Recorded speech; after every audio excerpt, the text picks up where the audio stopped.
केंद्रीय मंत्री ज्योतिरादित्य सिंधिया की मां माधवी राजे सिंधिया का अंतिम संस्कार ग्वालियर में होगा।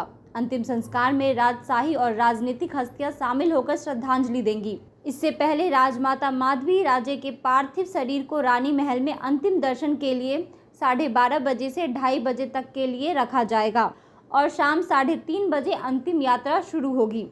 राजमाता माधवी राजे को लंग्स इन्फेक्शन हो गया था। करीब 1 महीने से भी अधिक समय से वे दिल्ली के अस्पताल में भर्ती थी।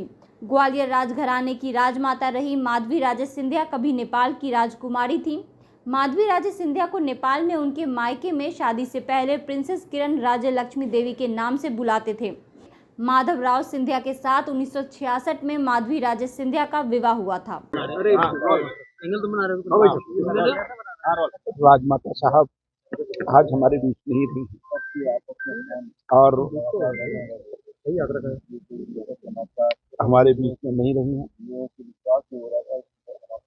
और ये दुख समाचार सुनकर के मन को आघात लगा है। उनके सानिध्य में कैलाशवासी महाराज माधवराव सिंधिया जी के सानिध्य में राजनीति करने का सौभाग्य मिला था, उनका आशीर्वाद मिला। आज हमारे बीच में रघुवन जी, लंबे समय तक महाराज के साथ आपने काम किया, राजमाता से भी आपकी मधुर यादें जुड़ी हुई है। बड़ी मैंने कहा कि क्षति ही नहीं, मुझे भी क्षति है कि उनका स्नेह और आशीर्वाद, ममता में आशीर्वाद आज हमारे बीच से जो है 3.25 महीने से लगातार अस्वस्थ थी। परसों मेरी महाराज ज्योतिरादित्य सिंधिया साहब से चर्चा भी हुई थी उनके स्वास्थ्य के संबंध में,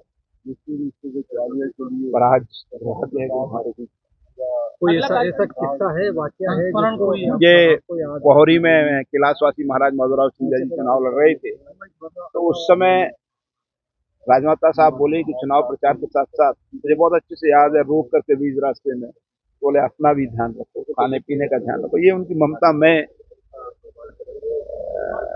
जो है उनके अंदर भावना थी, वो झलक। सबका ख्याल रखो, हर लोगों के साथ संवाद।